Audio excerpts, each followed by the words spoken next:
খালামণি আমি আর আব্বু আজকে অনেক মজার খাবার রান্না করেছি। তুমি কিছু বানাবে না?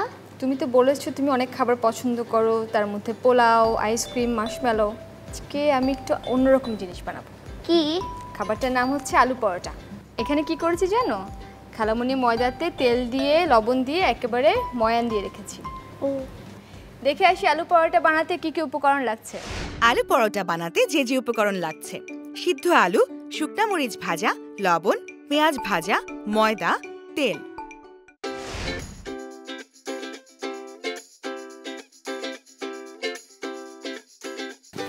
এখানে আমরা কি করবো জানো? এই যে আলুটা দেখতে পাচ্ছ না, আলুটাকে আমরা সুন্দর করে মাখিয়ে নেব। এটা হচ্ছে ভাজা পেঁয়াজ। আমরা অল্প তেল দিয়ে পেঁয়াজটা ভেজে নিয়েছি। এখন আমরা কি বানাবো বলো তো? আলু পরোটা। আলু পরোটা, কিন্তু আলু পরোটার পুরটা আমরা এখন বানিয়ে নেব। ভেতরে যে আলু থাকবে সেই পুরটা বানিয়ে নেব। দেখে মনে হচ্ছে আলু পরোটা অনেক মজাই হবে। আমি এটা না দেখে থাকতে পারছি না, শিখে নি কিভাবে বানাতে হয়। মুশফিক ভাই তোমাদেরকে বাসায় আলু পরোটা বানিয়ে খাওয়াবে। হ্যাঁ সেটাই, শিখে নাও ভালো করে, আমাকে খাওয়াবা। ওকে, আমি বানাই খাওয়াবো, যাও। আচ্ছা, এখানে আমি দিয়ে দিচ্ছি একটু করে লবণ, তারপর দিচ্ছি শুকনো মরিচ। এটাকে আমি একেবারে ভেঙে নিচ্ছি, গুঁড়ো গুঁড়ো করে নিচ্ছি। এটা টালা আছে, মানে আলু ভর্তার মতো অবস্থা। একদম ঠিক বলেছেন, আলু ভর্তার মতো করে কিন্তু আলুর পুরটা তৈরি করে নিতে হয়। না দেখি মনে হচ্ছে অনেক মজার হবে। বেলুন পিঁড়িতে আমি এটা সুন্দর করে বেলে নিচ্ছি।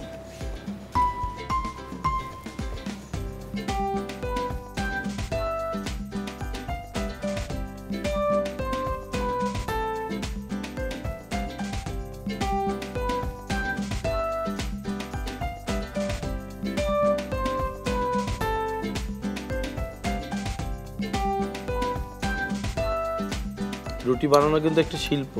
এটা কিন্তু সবাই গোল করে রুটি বানাতে পারে না, বুঝছো? এটা গোল করাটা অনেক কঠিন। এই যে বেলুন চাকিটা নিয়ে সুন্দর করে রোল করতে হয়, এটা তুমি আমাকে শিখে নিও, মাম্মাকে শিখে নিও। আচ্ছা, আজকে আমি চেষ্টা করে দেখুক কতটুকু পারে। খালামণি তো আছি, শিখিয়ে দেবো। দেখো আমরা কি করছি, এটাকে সুন্দর করে টেনে টেনে এভাবে ভাঁজ করে নিচ্ছি। দেখতে পাচ্ছ? এভাবে একটু টেনে নেব, এটাকে পুরোপুরি ঢেকে দেব। বুঝতে পেরেছো? পরোটার মতো। এই আমি তো পরোটাই বানাচ্ছি, কিন্তু ভেতরে কি দিয়েছি? আলু। তাহলে এটা কি হলো? আলু পরোটা। আলু পরোটা। এখন আমি এটা নেব, তার জন্য একটা প্লেট লাগবে।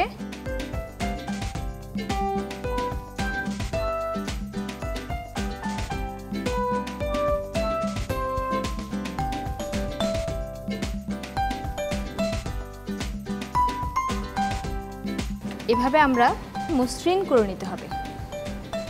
করার পরে আমরা কি করব? উপর থেকে চাপ দিয়ে গোল করে নেব। কি তুমি চেষ্টা করো তো, যতবার করবে তত সুন্দর হবে। চেপে চেপে করো, উপর থেকে দিয়ে গোল করো। করো করো করো, বাহ, খুব সুন্দর হয়েছে। এখনই তো একটা গোল শেপ হয়ে গেল। হ্যাঁ, এই গোল আকৃতিটাকে তুমি এখন সুন্দর করে বেলে নেবে। ময়দা দিয়ে না? একটু ময়দা দিতে হবে, তাহলে আর লেগে যাবে না, আর বেলতে সুবিধা হবে। শুরু করো, দেখি কেমন পারো। হ্যাঁ, হচ্ছে তো, বাহ।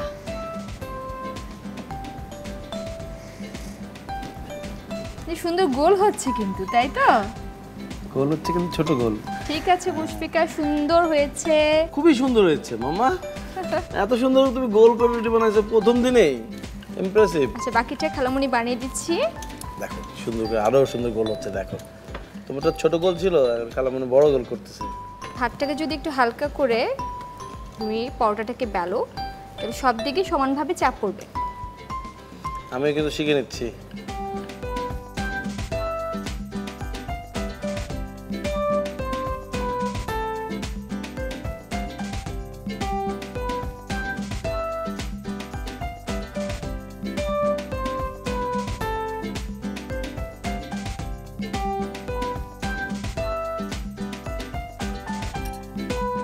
আমি না, তুমি করবা।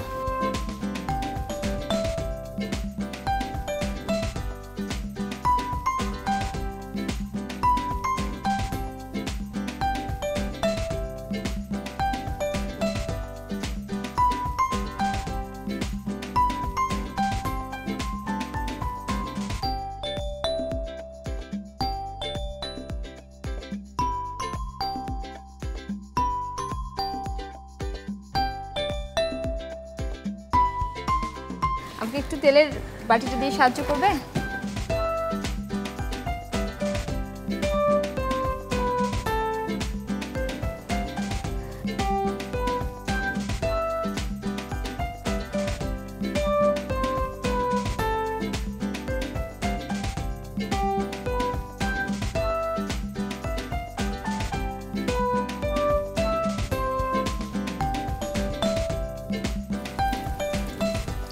পরোটাটা তৈরি হচ্ছে। সুগন্ধ কিন্তু ছড়িয়ে গেছে অলরেডি। মুশফিকা, তুমি কি একটু সাহায্য করবে আমাকে? একটা পরিবেশনের পাত্র নিয়ে আসো, আমরা ওটাতে তুলে রাখবো একটু করে।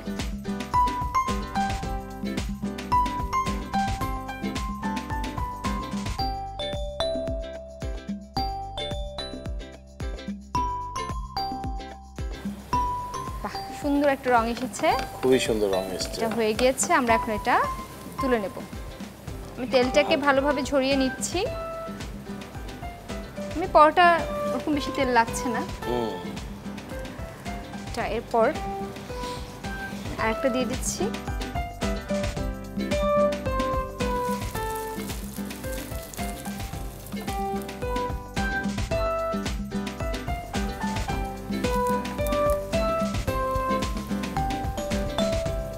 এটা হতে আসলে বেশিক্ষণ সময় লাগে না।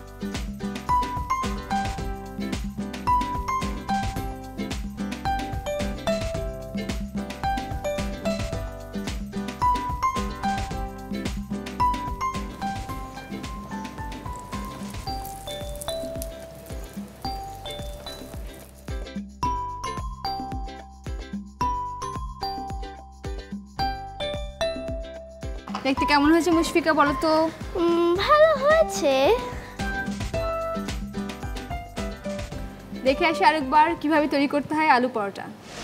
একটি পাত্রে আলুর পুর তৈরির জন্য ভাজা পেঁয়াজ, সেদ্ধ করা আলু, লবণ, ভাজা শুকনা মরিচ দিয়ে ভালো করে মাখিয়ে রাখি। এবার ময়ান করে রাখা ময়দা গোল করে বেলে নেই। এর ভেতর আলুর পুর দিয়ে চারকোনা আকৃতি করে পরোটার মতন করে বেলে নেই। এবার একটি প্যানে তেল গরম করে ভেজে নেই মজাদার আলু পরোটা। বানাই মজার খাবার মা বাবা আর আমি। দুরন্ত। ফেসবুকে ফলো করো এবং ইউটিউবে সাবস্ক্রাইব করো দুরন্ত টিভি।